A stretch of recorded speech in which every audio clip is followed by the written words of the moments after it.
பவுல் சொல்றாரு, கிறிஸ்துவை அறிகிற அறிவின் நிமித்தமாய், கர்த்தராக இயேசு கிறிஸ்துவை அறிகிற அறிவின் மேன்மைக்காக எல்லாவற்றையும் நஷ்டமாக எண்ணிக்கொண்டிருக்கிறேன். அல்லேலூயா. அவருக்காக எல்லாவற்றையும் நஷ்டம் என்று விட்டுவிட்டேன், குப்பையுமாய். இப்படி ஒருவர் எண்ணி அதை உலகத்தை ஓரந்தள்ளி கர்த்தரை முன்பதாக வைப்பாரானால் அவருடைய வாழ்க்கையில், இந்த பவுலுடைய வாழ்க்கையில் கர்த்தர் கொடுத்த ஆசீர்வாதங்கள் அவ்வளவும் அப்படியே வரும். ஏன்னா பவுல் ஆசீர்வதிக்கப்பட்டவனாக இருந்தான். அவருடைய வார்த்தையில் வல்லமை இருந்தது.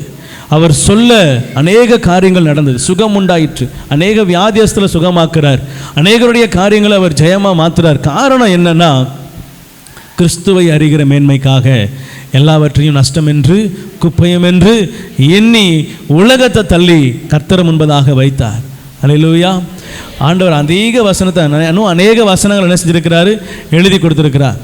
முதலாவது தேவனுடைய ராஜ்யம், முதலாவது கர்த்தருக்குரிய காரியம், முதல்ல கர்த்தரை தேடுகிற, இதை தவிர்த்த மீது எதை செய்தாலும் அது உலகபூர்வமான காரியங்கள் என்ன செய்கிறது, மாறி போகுது. ஆண்டவர் சொல்றார், இதில் நீ உலகத்தை நஷ்டம் என்று எண்ணணும், உலகத்தை குப்பன்னு என்ன செய்யணும், எண்ணணும். அல்லேலூயா. அவர் உங்களுக்காக எனக்காக தன் உயிரை நஷ்டம் என்று என்ன செய்தார், எண்ணினார். உங்களுக்காக எனக்காக தன் ஜீவனை நஷ்டம் என்று எண்ணி அவர் சிலுவையில் ஒப்பு கொடுத்ததுனால தான் இன்னைக்கு நீங்களும் நானும் இந்த இடத்துல அமர்ந்து என்ன செய்கிறோம், ஆராதித்து கொண்டிருக்கிறோம். உங்களுக்கு எனக்கும் ரட்சிப்பு பரிபூரணமாக இருக்கிறது. நீங்களும் நானும் நடக்க வேண்டிய வழிய போதனைகளை, ஆலோசனை கர்த்தருடைய வார்த்தையிலிருந்து கேட்டுக்கொண்டிருக்கிறோம். எனக்கு கர்த்தர் நடத்த வேண்டிய பாதைகளை காண்பித்து கொண்டிருக்கிறார். நம்ம அதன்படி நடக்கிறோம். அநேக ஆசீர்வாதங்களுக்கு பங்குள்ளவர்களாக இருக்கிறோம். முந்தி இருந்த நிலைமைக்கும் இப்போ இருக்கிற நிலைமைக்கும் நீங்கள் அளவிட்டு பாருங்க. கர்த்தருடைய வசனம் உங்கள் வாழ்க்கையில் நிறைவேறி கொண்டிருக்கிறது.